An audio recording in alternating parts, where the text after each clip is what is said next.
Tuhan Yesus baik. Amin. Ya, tema kita pagi hari ini adalah perkuat iman sebelum menerima mujizat. Saudara, seringkali kita itu fokusnya kepada mujizat. Padahal bukan itu loh. Mujizat itu mudah buat Tuhan, saudara. Ya, tetapi bagaimana iman diperkuat jauh lebih penting dari semuanya itu. Ya, buka kitabnya saudara di kitab Roma 4. Mulai dari ayat yang ke-18. Saya suka sekali firman Tuhan ini. Suka sekali. Lihat ya.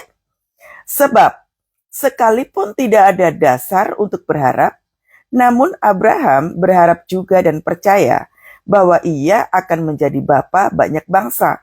Menurut yang telah difirmankan, demikianlah banyak nanti keturunannya. Kita semua tahu ya cerita tentang Abraham. Abraham bertahun-tahun. Gak cuma bertahun-tahun. Aduh, udah sampai tua, udah sampai uzur. Belum dijawab doanya sama Tuhan. Perhatikan.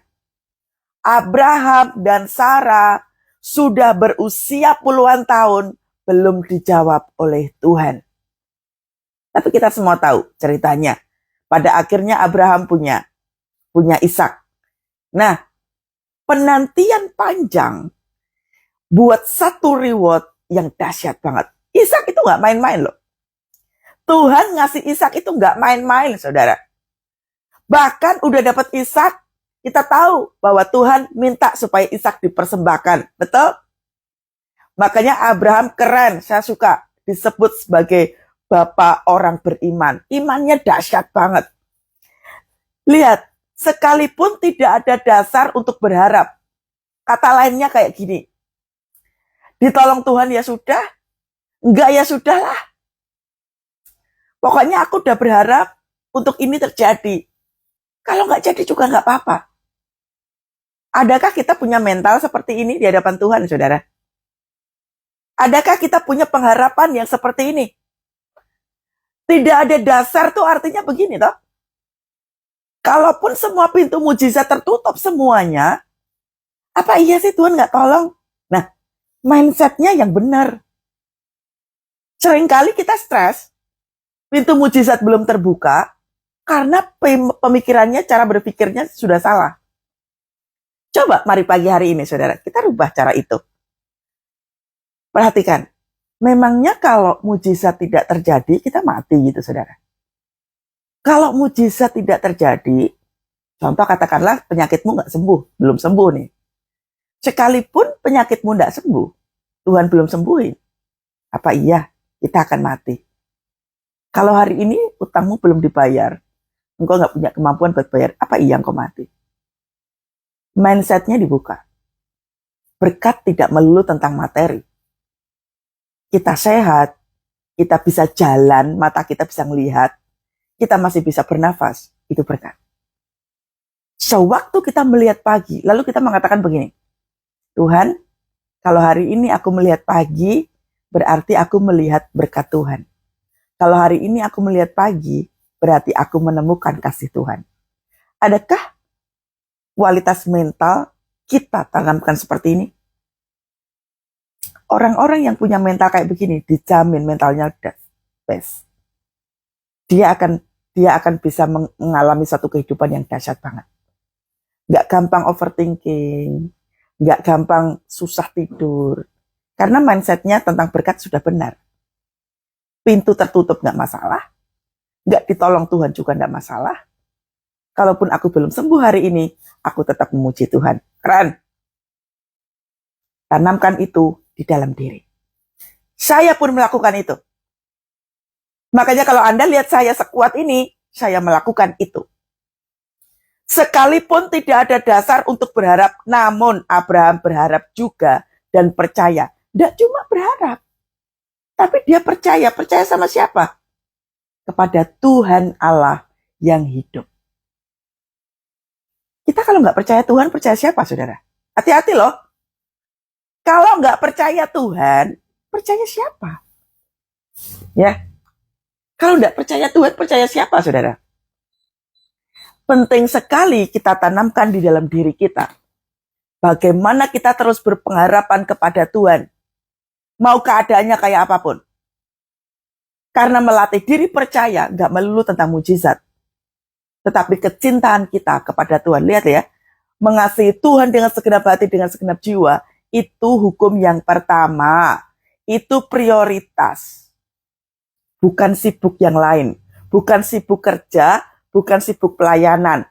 Kasihi Tuhan dengan segenap hati, dengan segenap jiwa. Gak peduli punya pertolongan atau enggak, penyakitnya sembuh atau enggak, keadaannya kayak apapun, prioritas kita adalah mengasihi Tuhan. Tanda orang mengasihi Tuhan apa? Ada pengharapan, ada rasa percaya kepada Tuhan. Engkau datang pagi-pagi, muji nyembah Tuhan. Gak peduli keadaanmu seperti apa. Itu mengasihi. Apakah mengasihi? Melakukan firman Tuhan. Gak pilih-pilih. Firman Tuhan lakukan. Gak pilih-pilih. Itu mengasihi Tuhan. Namun Abraham berharap juga dan percaya bahwa ia akan menjadi bapa banyak bangsa. Ini mindset. Satu. Yang kedua, ini ini memperkuat iman. Tema kita pagi hari ini apa? Perkuat iman sebelum menerima mujizat. Tanpa iman, saudara, kalau kita terima mujizat terus, kita akan jatuh dalam dosa terus-menerus. Saya ulang. Tanpa iman yang teguh, kita tidak akan bisa terima mujizat.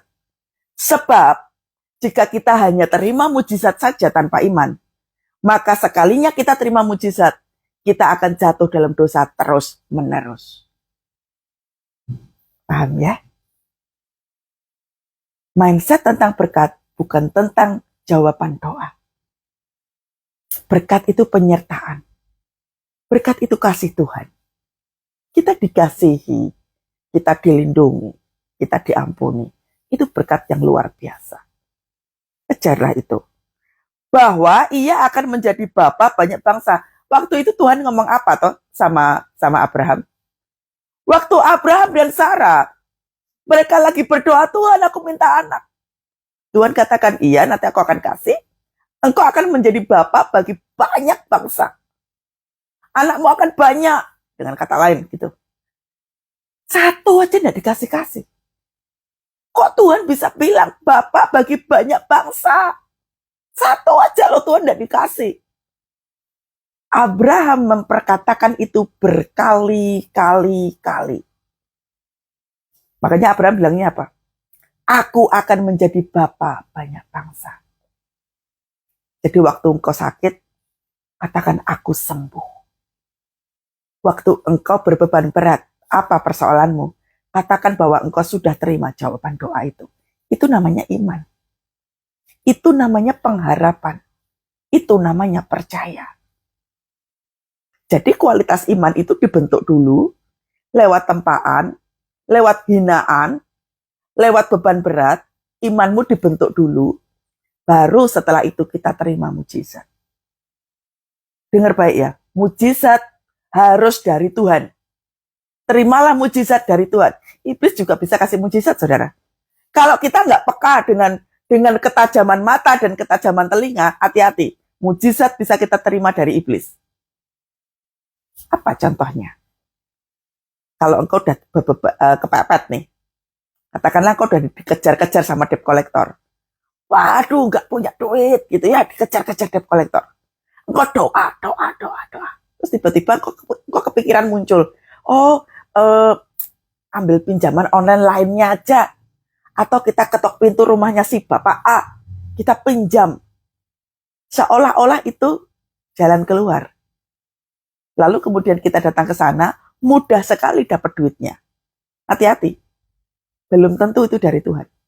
Karena kalau yang datangnya dari Tuhan, bukan makin terperosok. Yang datangnya dari Tuhan adalah bentuknya penantian, yang bikin engkau makin kuat, makin berhikmat, dan makin berhati-hati, udah pasti itu dari Tuhan. Dan waktu kita terima, sifatnya kekal. Makanya saya suka bilang, hutang itu bukan dari Tuhan.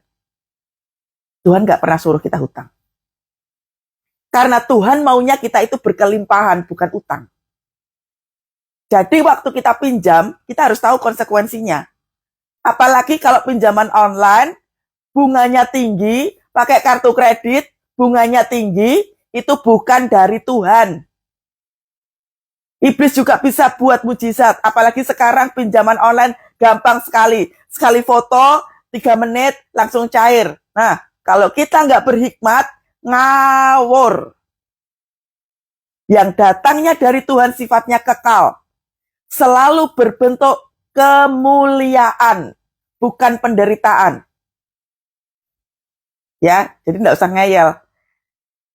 Kepepet, Bu. Nggak ada uang, Bu. Bukan kepepet. Engkau nggak sabar aja. Ini lihat Abraham bilangnya apa. Abraham dan Sarah sampai tua, dia menanti-nantikan jawaban itu. Miliki mental seperti itu.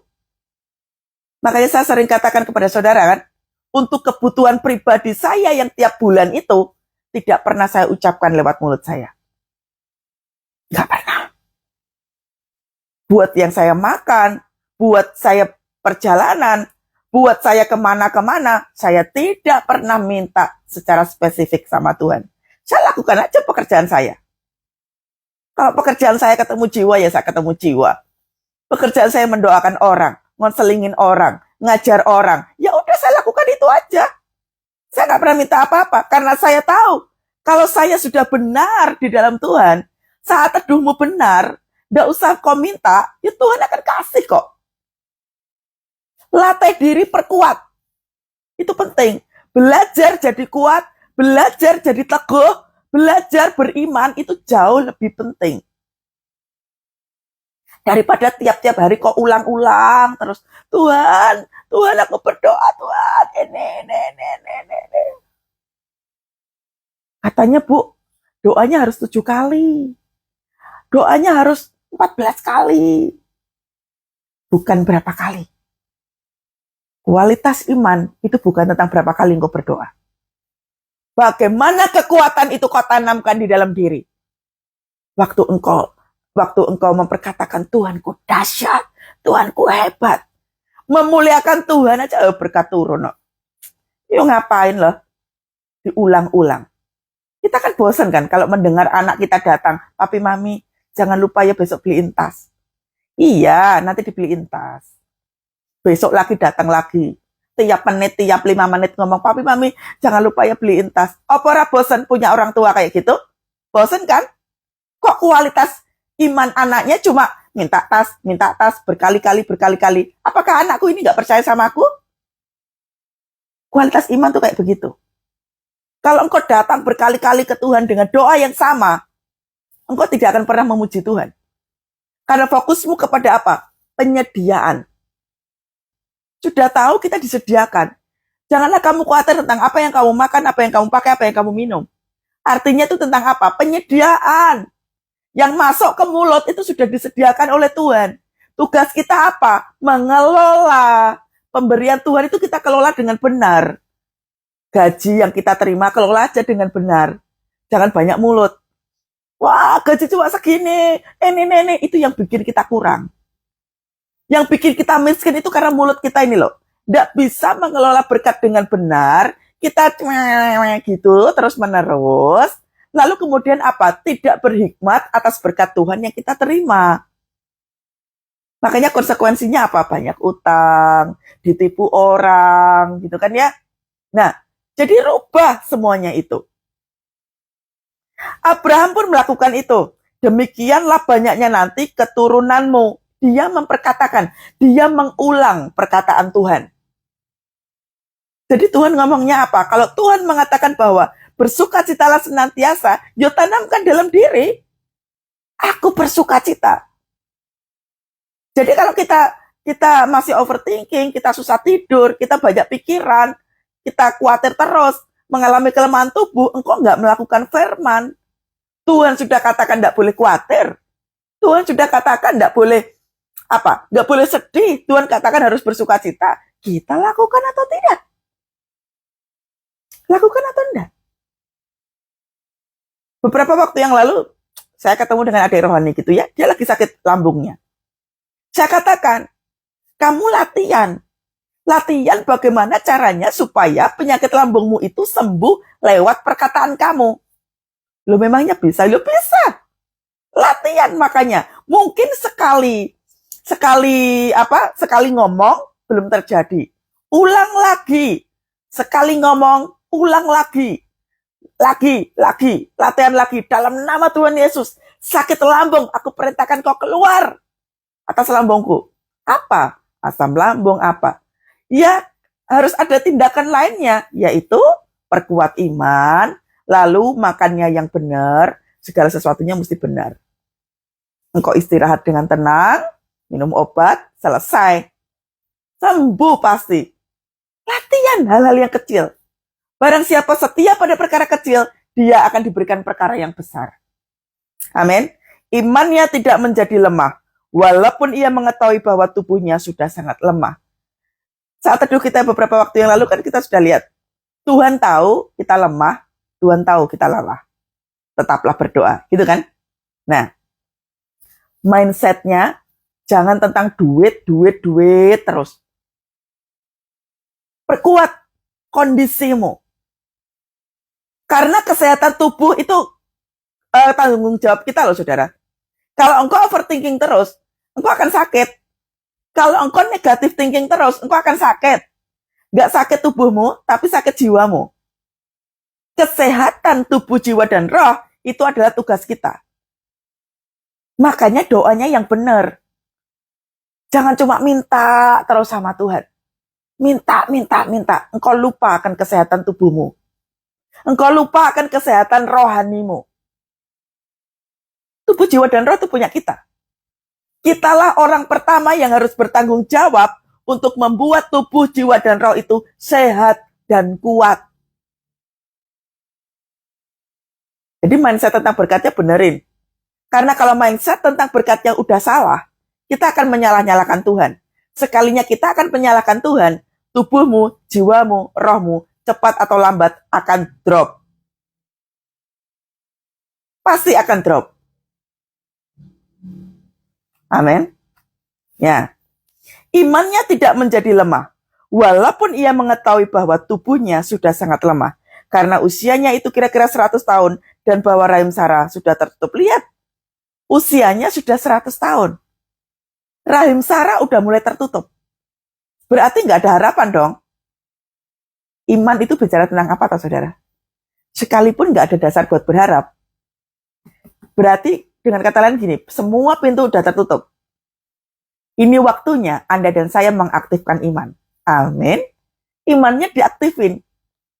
Ya. Saya minta maaf ya Pak Jonathan, bisa berhenti dulu nggak ngetiknya?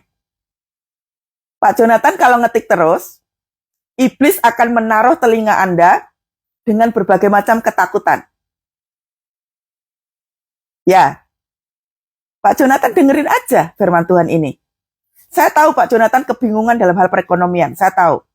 Tapi pagi hari ini, pasang telinga kuat-kuat. Supaya iblis tidak pengaruhi Pak Jonathan terus-menerus. Ya, buat semuanya. Telinga, jangan kau biarkan dipengaruhi sama iblis dengan berbagai macam ketakutan. Kenapa kita itu suka a priori sama Tuhan? Gak percaya akan kuasa Tuhan. Karena kita membiarkan telinga kita itu berisik sama suara iblis. Kenyataannya susah, Bu. Memang betul kalau kenyataannya susah, memang kita nggak bisa beriman. Kalau pintu semua tertutup, apa iya? Tangan kita nggak punya kekuatan untuk membuka pintu itu. Itulah kenapa ada iman. Seringkali kita, maaf ya, seringkali kita udah dikasih kuasa sama Tuhan, nggak ngambil kuasa itu. Aku memberi kuasa kepadamu untuk apa? Menginjak ular dan kalajengking. Aku, kata Tuhan, memberi kuasa kepadamu. Berarti Anda dan saya dikasih kuasa oleh Tuhan untuk menginjak apa? Ular dan kalajengking. Ular dan kalajengking itu membunuh. Membunuh apa? Membunuh pikiran kita. Iblis naruh itu untuk apa toh? Membunuh pikiranmu. Supaya engkau nggak percaya Tuhan, supaya engkau nggak berpengharapan kepada Tuhan, engkau dibunuh pengharapanmu, supaya apa? Binasa. Tanda orang binasa apa? Nggak percaya Tuhan, stop berdoa, murtad. Itu tanda binasa. Makanya kuasa dari Tuhan itu kok ambil. Kapan kita ngambil kuasa Tuhan? Bangun pagi-pagi, engkau muji nyembah Tuhan, engkau mengagungkan Tuhan, tiap hari. Bangun api Tuhan. Jangan biarkan api Tuhan itu padam di rumahmu. Jangan kau biarkan api Tuhan itu padam dalam kehidupanmu pribadi. Ini Abraham, waktu dia memperkatakan bahwa aku akan menjadi bapa bagi banyak bangsa, dia mengulang perkataannya Tuhan, itu dia sedang menyalakan api di dalam dirinya. Makanya imannya teguh.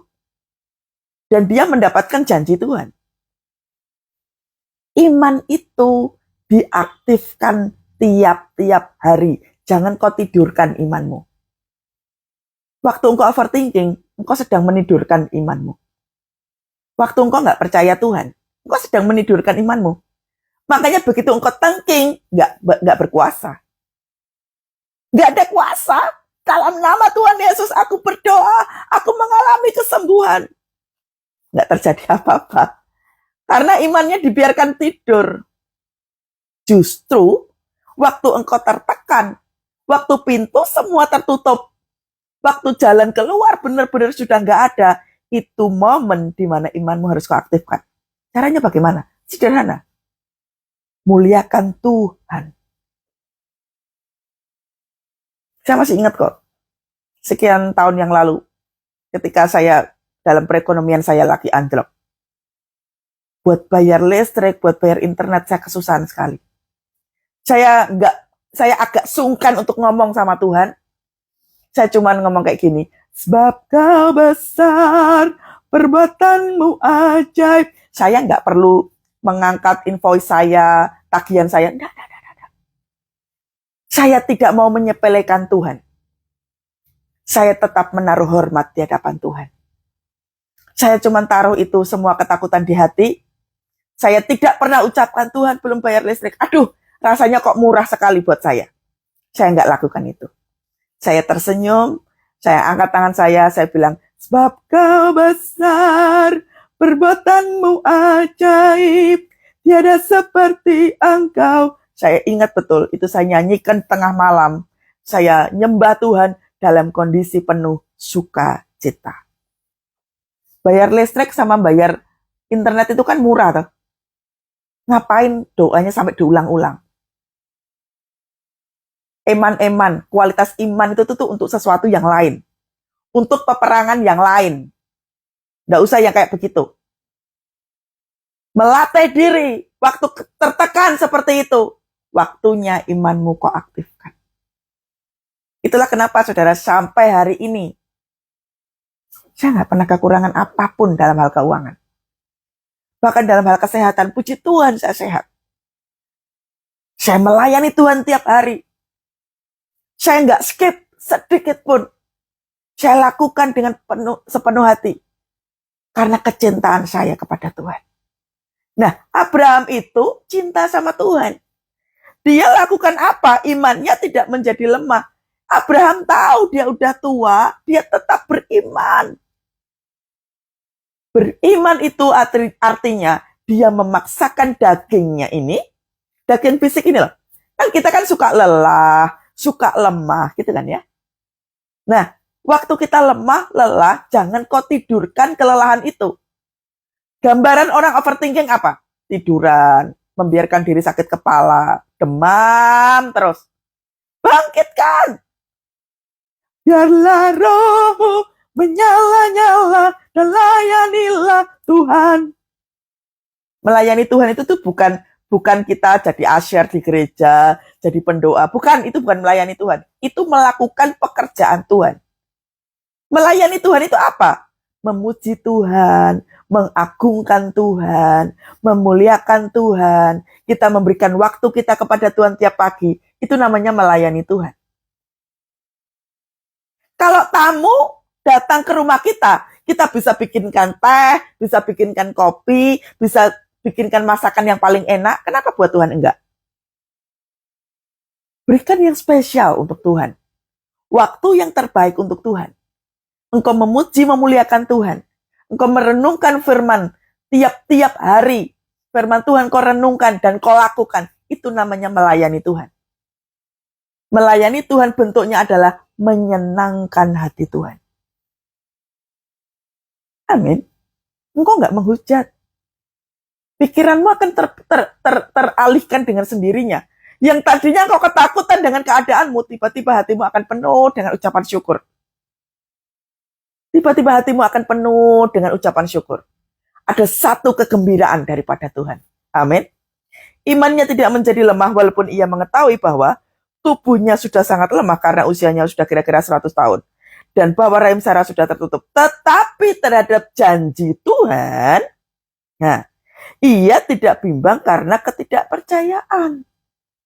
Iman itu nggak ada. Yang namanya bimbang sedikit pun tuh nggak ada, saudara. Iman itu tuh nggak ada. Yang namanya kita bimbang sedikit aja. Aduh, kira-kira Tuhan bisa tolong nggak ya? Kok makin hari makin susah ya? Nah, ini namanya bimbang. Orang kalau bimbang, yang diserang apa? Pasti lambung sama isi kepala ini. Kalau nggak sakit kepala, ya lambung yang diserang. Mual jadinya. Kebimbangan akibat apa? Toh? Ketidakpercayaan. Lambungmu pasti yang kena. Lambungmu pasti yang kena.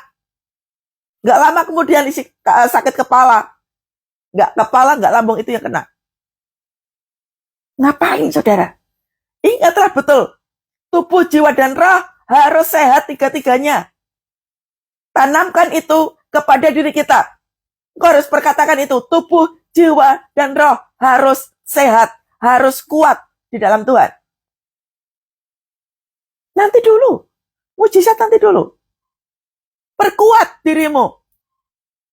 Sekali lagi saya bilang, mujizat buat Tuhan gampang. Buat Tuhan bukan itu. Ya, buat Tuhan bukan itu, saudara. Tapi bagaimana cara kita hidup dengan benar? Amin. Jangan sakit-sakitan. Ngapain sakit-sakitan hanya karena doamu belum dijawab? Iblis akan menyeret engkau kepada kebinasaan. No, bukan itu poinnya. Anda yang mengalami sakit penyakit, apa saja yang sedang kau alami, perkuat tubuh, jiwa, dan rohmu. Perkuat. Lebih kuat lagi di dalam Tuhan. Tetapi terhadap janji Allah, ia tidak bimbang karena ketidakpercayaannya. Malah, lihat nih, ia diperkuat dalam iman. Lalu apa ini? Ia memuliakan Allah. Itu tadi yang saya bilang. Kau Allah yang besar, ajaib dan mulia. Ini memuliakan Tuhan. Kondisinya engkau nggak bisa sembuh. Kondisinya engkau nggak bisa bayar. Kondisinya keluargamu ancur-ancuran. Tapi engkau memuliakan Tuhan. Orang-orang yang memiliki kesukaan memuliakan Tuhan. Dia nggak cuma imannya kuat, saudara. Tapi dia tahu mendengar. Oh, Tuhan suruh ini. Oh, Tuhan suruh itu. Telingamu akan mendengar dengan jelas. Apa yang kau lakukan pasti benar. Tidak mungkin salah. Diperkuat imannya. Kemarin, saudara, saya pelayanan worship leader di sebuah menara doa gitu ya. Secara spirit, saya merasakan adanya gelombang yang luar biasa. Waduh, itu ya spirit jahatnya tuh chaos banget. Waktu nyembah di awal tuh enak.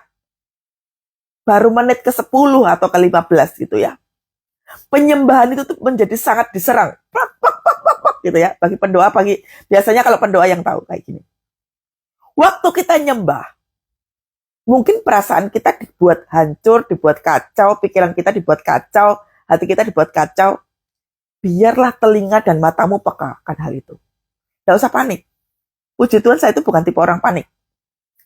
Pas waktu lagi nyembah begitu, saya nggak tahu, saudara, kalau internet gereja itu down.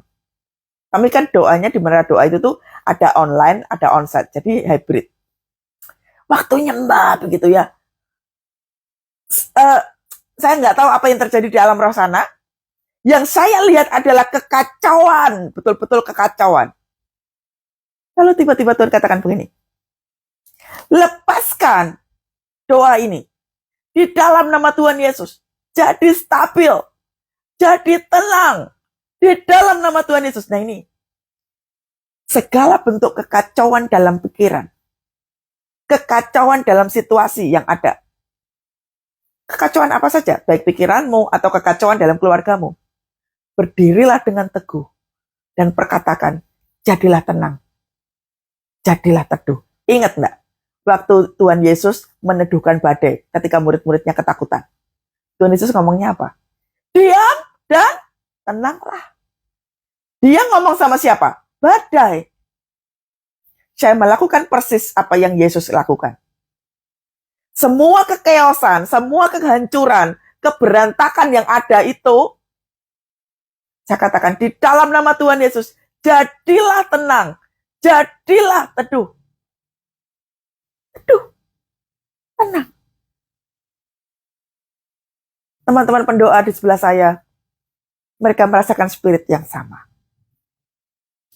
Lalu kemudian saya ambil shofar begitu. Teman saya ambilin saya shofar. Tiup kak, tiup. Dia ambil shofar buat saya tiup.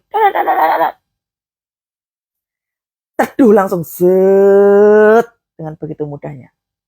Mujizat gampang kan buat Tuhan? Ada bagian kita yang harus kita lakukan.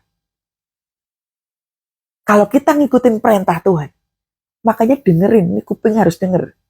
Telinga tuh harus denger. Tuhan bicara apa? Jangan ngomong terus.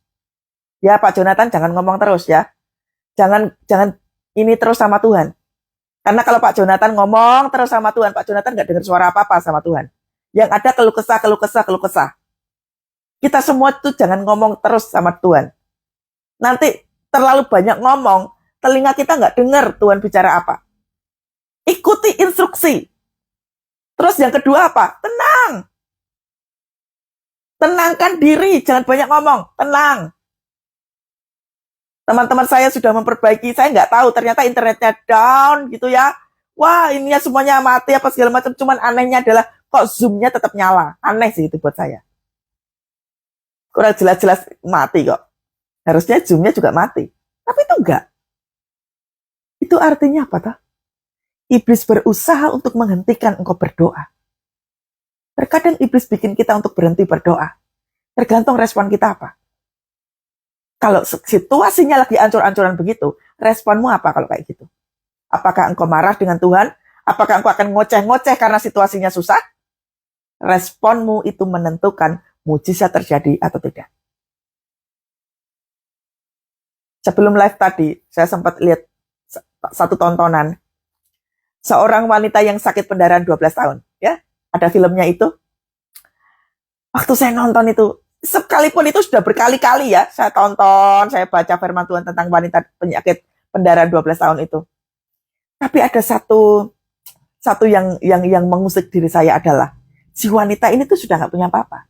Dia udah sangat kesakitan. 12 tahun itu tuh waktu yang lama atau sebentar, saudara? Lama, toh?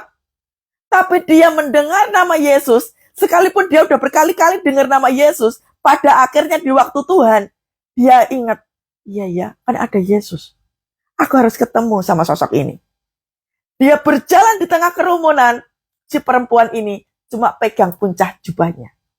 Gak apa-apa lah, gak ketemu Tuhan, gak apa-apa. Yang penting aku pegang puncak jubah Tuhan. Sembuh loh. Imanmu tergantung kayak apa.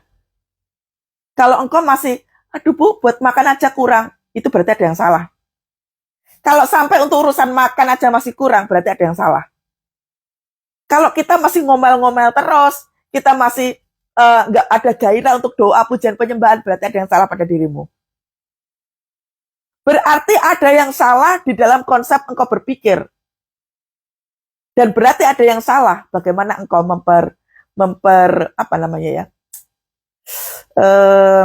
memperlakukan diri Tuhan dalam hidup kita. Ya, Tuhan itu siapa? Apakah Tuhan raja ataukah Tuhan itu adalah ATM berjalan? Tergantung cara kita berpikir bagaimana. Makanya waktu kita datang kepada Tuhan, jangan berpikir bahwa itu semuanya tentang kesembuhan, semuanya tentang utang lunas, bukan tentang keluarga yang dipulihkan, bukan tentang dirimu yang dipulihkan. No. Cintai Tuhan dengan sepenuh hati. Yang bikin wanita 12 tahun itu sembuh apa toh? Iman. Yesus katakan kepada si perempuan itu, bukan jubahku yang kau pegang ini, hai anakku, tetapi oleh karena besarnya imanmu, maka aku menaruh belas kasihan dan sembuhlah terjadi pada dirimu. Semua tergantung respon. Kalau responmu benar, engkau akan berubah jadi benar. Semuanya akan menjadi benar. Ayat yang terakhir. Dengan penuh keyakinan bahwa Allah berkuasa. Ini lihat, iman lagi nih. Dengan penuh keyakinan. Allah berkuasa melaksanakan apa yang ia janjikan. Seperti si Ade Rohani yang saya katakan itu. Engkau sakit lambung, latih dirimu untuk perintahkan sakit lambung itu keluar dari lambung kamu. Latih. Dia coba. Nah, dengan penuh keyakinan, ini bicara tentang apa tuh? Iman loh, saudara. Bicara tentang iman. Keyakinanmu ya apa? Kualitas imanmu ya apa? Kalau kita cuma Tuhan, tolong aku. Itu minta tolong namanya. Namanya iman itu seperti Yesus ngajarin ke murid-muridnya waktu ada badai. Diam dan tenanglah. Waktu pikiranmu chaos, kamu perkatakan, hei pikiran, jadilah tenang. Itu lagi beriman loh. Waktu engkau mengatakan, semua baik, aku punya Tuhan yang besar. Aku pasti bisa lewati itu. Itu namanya iman. Makanya firman Tuhan itu gak cuma dibaca. Kau renungkan dan kau lakukan. Supaya kau gak banyak ngomong. Semakin kau banyak ngomong, semakin kau gak dengar suara Tuhan. Semakin kau ngoceh-ngoceh, keadaanmu gak berubah-berubah, ini gak ada pertolongan, engkau gak akan pernah mendengar suara Tuhan. Karena ocehanmu, keluhanmu jauh lebih besar volumenya, sehingga telingamu gak dengar Tuhan bicara apa. Amin ya. Sudah, selesai. Saudara, waktunya Anda dan saya praktek. Oh iya, satu lagi. Ketika kita banyak ngomel, ketika kita banyak berteriak di hadapan Tuhan, energimu habis.